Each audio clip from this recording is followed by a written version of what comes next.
You are hungry right now. Maybe not starving. Maybe just that low hum of hunger you get around 11 a.m. when lunch is still an hour away. And already, your brain is making it your entire personality. But here is the thing. That feeling you are treating like an emergency? Your ancestors laughed at it.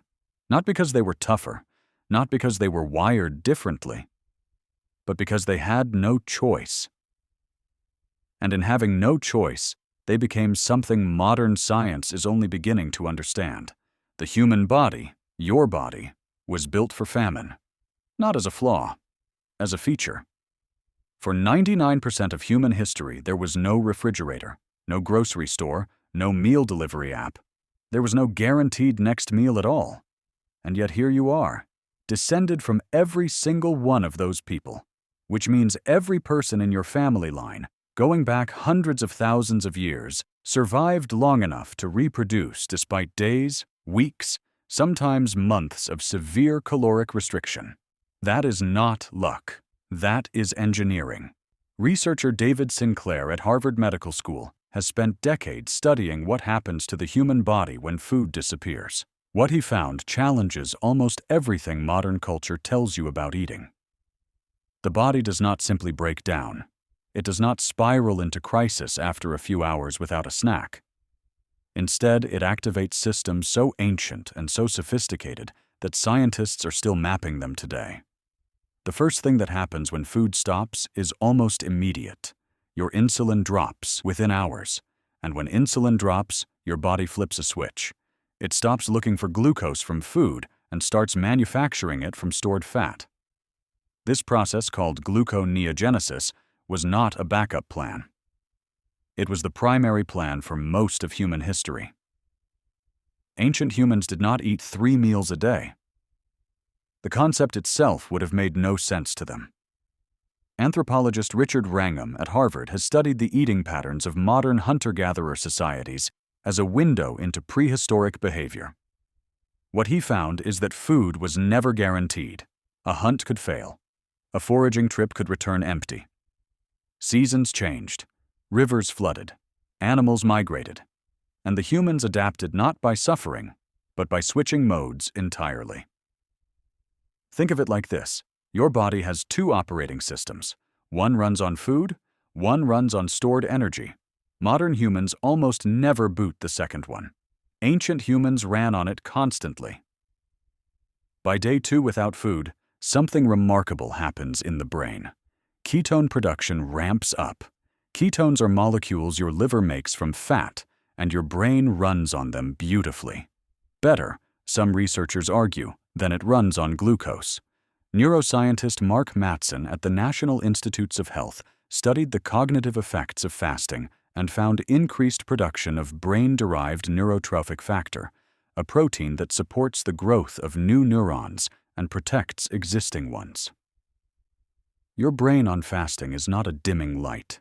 It is a sharpening one. This makes evolutionary sense when you think about it. When would your ancestors most need mental clarity and sharp decision-making? Exactly when food was scarce. A foggy, hungry brain that could not problem-solve was a dead brain, so the body evolved to make the hungry brain alert, focused, and resourceful. Ancient humans did not curl up in a corner when food ran out. They got sharper. They tracked better. They planned longer. They cooperated more. The hunger was not a wall. It was a signal to perform. By day 3, the body enters a state modern researchers call extended fasting physiology. Autophagy kicks in. This word comes from the Greek for self-eating, and that is almost exactly what it is. Your cells begin identifying damaged proteins, dysfunctional mitochondria, cellular debris that has been accumulating, and they consume it. They recycle it. They use it for energy. The Nobel Prize in Physiology or Medicine in 2016 went to Yoshinori Osumi specifically for his work mapping this process. Autophagy is your body doing maintenance that it almost never gets to do when food is constantly available. Ancient humans were, without knowing it, regularly triggering the most powerful cellular cleaning system in the human body. And modern humans almost never do. By day 5 without food, the body has made a series of internal negotiations that are almost impossible to believe.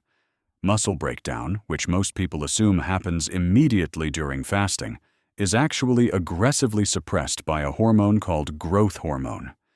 Growth hormone surges during extended fasting, specifically to preserve lean muscle tissue. Your body does not want to eat your muscles. Muscles are tools. Tools keep you alive. So the body protects them. What it burns instead is the thing it stored for exactly this purpose: fat. Specifically visceral fat, the dense metabolic fat packed around your organs. Ancient humans carried this fat like a battery. It was not a cosmetic problem. It was a survival resource they could draw on for weeks. The clinical record on human fasting is, frankly, astonishing. In a medically supervised study conducted in the 1970s, a Scottish man named Angus Barbieri fasted for 382 days, more than a year. He lost 276 pounds, and his health markers improved across the board. His doctors monitored him the entire time. He took vitamin supplements and water. His body, given nothing else, found everything it needed within itself. That is an extreme case. But it illustrates something the human body is fundamentally capable of. The average person with moderate fat stores can survive somewhere between 3 and 8 weeks without food, depending on their starting body composition, hydration status, and physical demands. Ancient humans likely never pushed those outer limits, but they regularly operated in the early and middle ranges of that spectrum without it being a catastrophe. What did they do during those days and weeks of low or no food? They did not stop. That is the most important thing to understand. Stillness, for an ancient human, was a death sentence. If food was gone, the only solution was to find more food, which meant walking, sometimes running, sometimes traveling extraordinary distances. Anthropologist Hermann Pontzer at Duke University has studied energy expenditure in modern hunter-gatherer groups like the Hadza of Tanzania, one of the last remaining populations living a lifestyle close to our prehistoric ancestors. His findings were counterintuitive. The Hadza, despite walking an average of 5 to 7 miles per day and doing physically demanding work, do not burn significantly more calories than sedentary modern office workers. The body adapts. It becomes efficient. It downregulates non-essential processes to keep the essential ones running. In other words, the ancient human body facing food scarcity did not panic and burn itself out. It got quiet where it could and kept moving where it had to. There was also a social dimension that modern fasting science almost never discusses. Ancient humans did not face food scarcity alone. Hunger was a community event. When food ran out for one person, it usually ran out for most of the group, and the human response to collective scarcity was not competition. It was cooperation. Archaeological and anthropological evidence consistently shows that food sharing was a cornerstone of early human society. Individuals who hoarded during scarcity were ostracized. Those who shared were elevated. The group survived together or did not survive at all. So when ancient humans had no food, they did not simply endure. They talked. They planned. They told stories around fires that cost nothing to burn. They made tools. They maintained social bonds that would be essential when the hunt finally succeeded or the season finally turned. The famine period was, paradoxically, a period of intense social cohesion. This is perhaps the most disorienting thing to sit with. For ancient humans, scarcity made them more human, more connected, more cooperative, more cognitively engaged, more attuned to their environment. And then modern life arrived with its guaranteed abundance. Grocery stores stocked 24 hours a day. Meals engineered to be impossible to stop eating. Calories available at every hour with almost no physical effort required.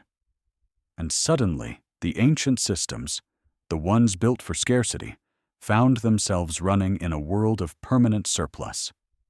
The result is a body that never gets to flip the second switch, that never triggers autophagy, that never runs on ketones, that never lets growth hormones surge to protect muscle, that stores fat as if famine is coming, and then the famine never comes. Your hunger, the one you feel at 11 a.m., the one that feels like an emergency, is your ancient body doing exactly what it was built to do, screaming for food because for hundreds of thousands of years, silence meant survival and screaming meant finding the next meal. It does not know, you already know, where your next meal is. You are not broken when you feel that hunger. You are running ancient software in a world that was not designed for it. Your ancestors would not recognize the food. They would not recognize the abundance. But they would recognize you. They would see the same body they lived in, the same brain that sharpened when resources ran low, the same machinery built not for comfort, but for survival against odds that most modern humans will never face. The next time you feel hungry and reach immediately for something, anything, to make it stop, know that you are doing exactly what that hunger was designed to make you do. And know that somewhere underneath, that reflex is a system so sophisticated, so ancient, so elegantly engineered for deprivation, that going without food for a few hours is not even a warm-up. Your body has survived much longer than that, and it remembers.